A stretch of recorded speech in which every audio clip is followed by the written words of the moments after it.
Hello, amazing people. It's your boy Joseph Ogunshetire. So we're gonna be having an amazing scholar, who's gonna come tell us about his experience as an Erasmus Mundus scholarship recipient. Not everyone that finishes or wraps up with the scholarship launches themselves into the academia or into the industry.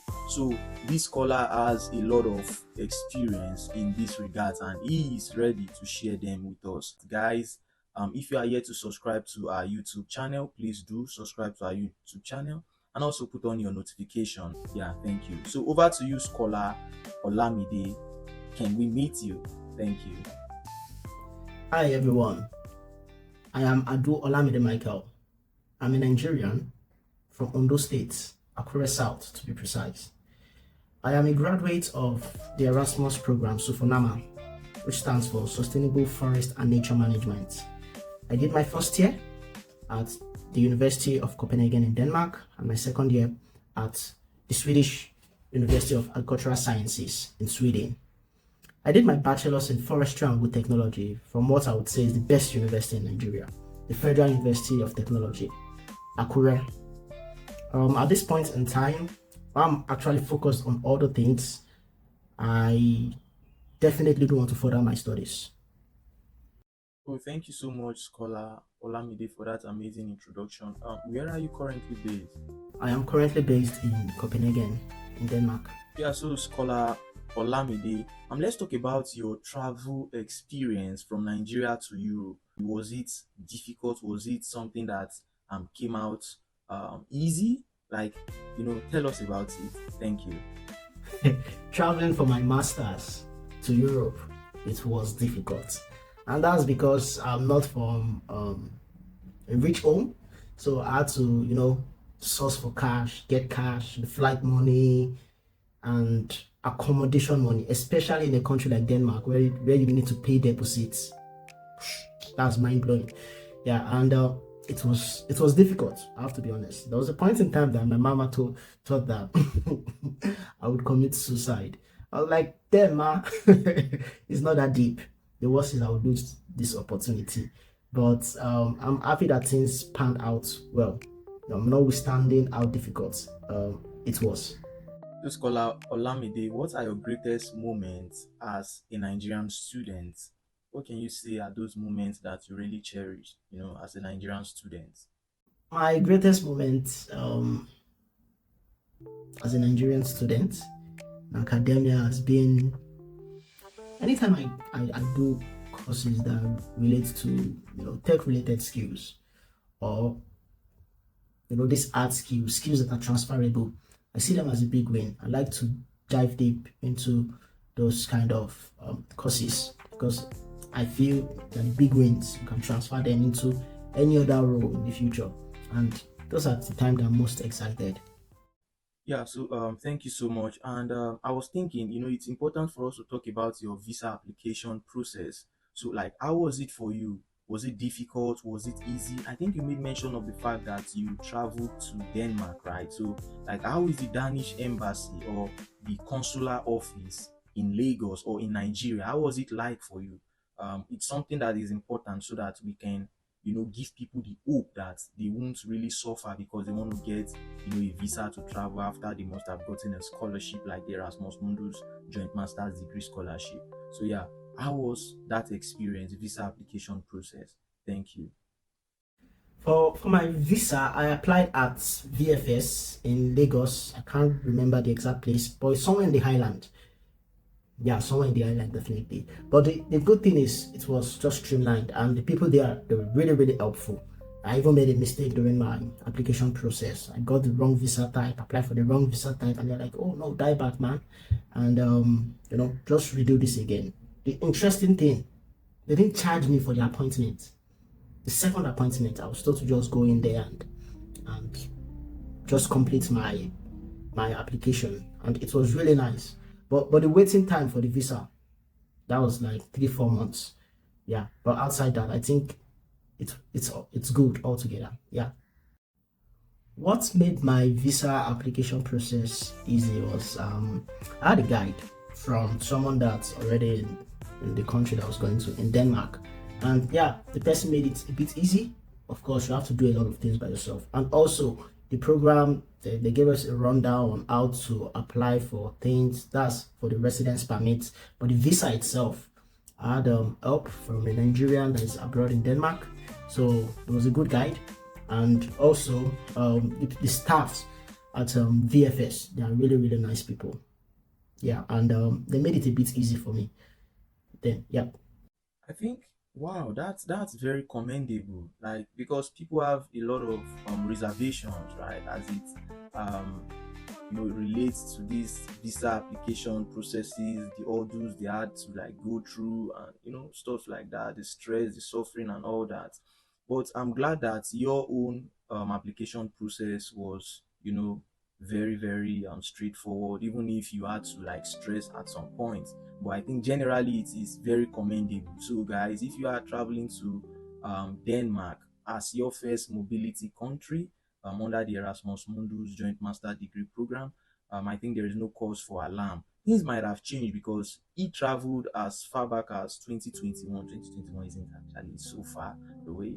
Um, but yeah, you definitely have that confidence that you ain't gonna like suffer after you must have gotten the scholarship. So that's cool. So Scholar Olamide, I want to ask a question. What was your first day in Europe like? Like, what was the experience? How did you feel when you got to Europe? Tell us. My first day in Europe was nice. Well, as a Nigerian boy, you have to compose, you have to maintain. So I maintained my composure, but it was nice to see a country that is at the pinnacle of development, and I saw how things worked, and then it was really, really good. So, Scholar Olamide, there is something I would love for you to, talk about because there is this idea that the European academic system is like top notch. They don't have any downsides and blah blah blah stuff like that. So, I think it's very important that people share their own personal opinions, right, about such subjects. So, for you, right, as a former Erasmus Mundus scholarship recipient, what was that thing, or what were those academic exercises that made you not really like the academic system in Europe? Or probably or best put, was it really something you so much enjoyed? Yeah, I think that's quite straightforward. So was the academic system something you really enjoyed, and what were those things that you didn't really like about the academic system in Europe? Thank you. Well, in Europe, I'm not sure there's a thing that I do not really like about the academic setting, maybe except in Denmark. It's just the exam structure. It's so informal. It's oral exam, although it's formal, but it's oral exam. While in Nigeria, I think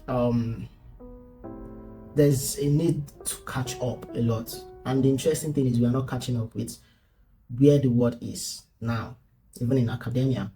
Instead, we are stagnant. So we need to play catch up, refresh our curriculums, and update ourselves, even as academians, to ensure that we are teaching the latest things and we stay relevant, not only in our local space, but also around the world. Yeah, so guys, I think this part is very important because I've been following Scholar Olamide on several social media platforms, and I think he's somebody. It's not like I know from his activities, right, that he's a visionary. He's someone that always want to put his neck out there to really like assist people to make life easy for people. And by people, I'm talking about scholarship recipients, people who are going to be like transitioning abroad either for studies or for work. So there is this EU study assist initiative that Olamide sorry, that Scholar Olamide and some other bright minds they've come up with. So I think the idea is to help students, but I don't really know the ins and outs of this initiative. So I would like for him to expound more on that. So Scholar Olamide, tell us about EU Study Assist. Thank you so much. Study Assist. Thank you so much. Well, EU Study Assist is an organization that is founded by myself and some really good minds, and it's its main focus is actually to help people, scholarship recipients actually, to transition from their own country to their mobility, their first mobility, or whatever country that they are going to, with the hope of just alleviating the stress that's involved. Like if they need money for accommodation, for flights, these things can be expensive, and fingers are not equal, and we are not all of the same financial background or backing. So we want to step in, we help them pay all these fees, and of course we hope to get the money back with some interest. But it's organized in such a way that the interest won't break your back, and we can stretch it for months so you can focus on study indeed. And also we offer training. That's training for skills that are needed now, because even scholarship are getting really competitive, especially if you check the US, in Europe, and if you want to go further and do things like PhD, even masters need it now. They expect people to have skills in R, in Python, and that's in addition to their course of study. They're expected to have knowledge of this programming language and numerical analysis, actually, data analysis, how to analyze data and everything. So we offer trainings for this with the hope of what, equipping people and making them more competitive for whatever program application that they want to fit in. Okay, thank you so much for that amazing explanation about what the EU Study Assist actually does, as an organization. Moving forward, I would like to, tell students, right, that are aspiring to travel abroad, this is an opportunity that you guys can explore. So if you get to that stage where you need that financial assistance, where you need that learning platform to really upskill yourself, and then gives you that foundation that you'll be needing for future career prospects, I think EU Study Assist is something to really look into. Yeah, you can explore it. And yeah, I 100% recommend it. I 100% recommend it because I've been seeing reviews, right? And I must say that they are really doing a very good job. So Scholar Olamide and your team, thank you so much. I like what you guys are doing. Thank you. So moving forward, I would like to ask what your general Erasmus experience was like for you. Like, what was it like, the old Erasmus experience? My Erasmus experience, it's mixed feelings to me, and that's because I I traveled to a place that is totally different, like totally different from my country of origin. But aside from that, I think it was good. It's made me know a bit more about myself. I get to reflect a bit more. The moment of self-introspection was a lot, and I think my exposure also has increased significantly, and that is also contributing to the person I am now. Yeah, so I would say it's nice. So I would like to ask this very funny question. I mean, everybody says that Erasmus Mundus Scholarship is an amazing scholarship. The programs were quite beautiful. They had the best experiences ever and all that. So if you had like the opportunity to do the Erasmus Mundus Scholarship program like again, would you do it, Scholar Olamide? Would you do it? My Erasmus program is nice. If I do have the opportunity to do another Erasmus program, I won't do it. Yeah, I won't do it. Yeah, I think I understand. I think I understand where you're coming from, basically. What about culture shocks? Like when you go to Europe and you started studying, I mean, you definitely mingled with the people, the academic community, and the outside world, like within Europe, right? So, what were those culture shocks that you experienced? Would really like to know those, experiences and how they shaped you. Thank you. Woo, culture shock. Yeah, there's a lot of culture shock. I mean, from the people, even from the law. The law itself is one even shock on its own, but the people especially. Um, you know, I'm a Nigerian. I'm in the South Pole, and Denmark, Sweden, they're in Scandinavia. That's the North Pole. Yeah, so definitely, there's a big shock, not just any shock, a big shock. And the thing there is, there are not a lot of Nigerians there. Maybe they are, but I really do not see a lot of Africans in general. Yeah, so it's more of Asians and the white folks. But what's really shocking about the country is how people keep to themselves. They keep to themselves alone a lot. We like to think that, oh, I like to be alone in Nigeria. We do not know the real definition of aloneness. There, I got the actual meaning of aloneness, and that means you are in a space, there are people around you, but you are still alone. When I mean there are people around you, people are in the same building as you. Nobody will knock your room, and you can't knock nobody's room, except you have very, very good reasons to. Yeah, and also you have to be considerate, which is something that we do not really take into like consideration in Nigeria. Like, you can't play your music too loud. Your neighbor is going to report you. Yeah, they're going to report you that, oh, the guy downstairs, the guy upstairs, the music is too loud. And you see it on the Facebook group. They use Facebook a lot there. And one other thing is how they obey the law. That's interesting. They keep to the law. I think that's what makes it sane. They do not cross the red lights. The cars would stop. That's nice to see. Cars would stop. But also you have to be considerate and you have to walk fast. Also, and the other thing is I think with relationship. Yeah, if you want to be in a relationship, you can't just call a girl randomly and say, hey, pretty girl, you want to mingle? Or I'm this guy, I'm that guy, I think you look nice. You get terms like, oh, are you seeing me as a sex object, or things like that. So you can't do that there.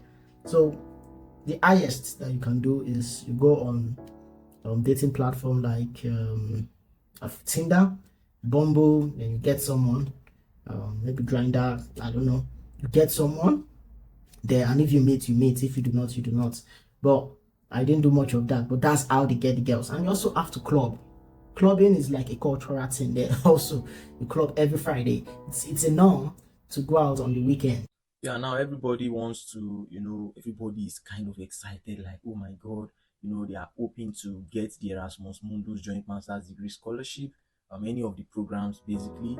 But I think it's quite important to know about the post-Erasmus experience, what it is like for different people, so that we can really, learn a lot from that, and then would make amends where we are supposed to make those amends. So, what was the what is post Erasmus life like for you? Like, what is the experience like for you currently, Scholar Olamide? Thank you.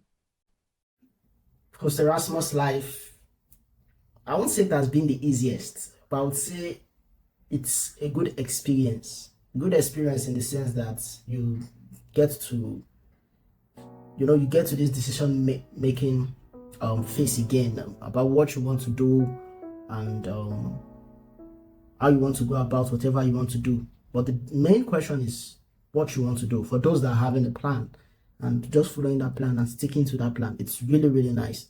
For people that have plans and just, like to reevaluate the plan and everything, and yeah, and I fall in that category. So I took a year break immediately after my program, and that's because I've been studying all my life. So I needed a break to refresh a bit, to see things in perspective before I make any commitment into the years to come. Yeah, so Scholar Olamide, thank you so much so far. You've really been, giving us very good insights about the whole European life, the academic experience, travel experience, and all that. I would like for you to, in few words, say the advice, right, or the advices that you have for students around the world that are looking forward to moving abroad for their studies. Like, what is that advice, or what are those advices that you have for these students? Thank you so much. For those that want to travel abroad, I would say be authentic, be your best self. Don't lose your sense of self. And in your application process or the phase, your documents, ensure you get your documents. Just have a checklist of things that you need to do. If it's your cover letter, if it's your passport, just tick each. And the more you tick each, the more confident you get in getting that role which you're applying for, getting that scholarship which you're applying for. So you just have to put in the work, because it's not easy. Yeah, it's not easy, and it's a do-it-yourself phase. So you have to put your back to it. If you have a guide, it's good. If you don't, you have to check online resources. You can check Dr. Ibala Jobi. His posts are really nice, so that can also help you. Yeah, guys, you've heard it from scholar Olamide. I think experience is the best teacher. But how about the student? What if the student refuses to learn? Then I think the concept of experience being the best teacher is questionable, right?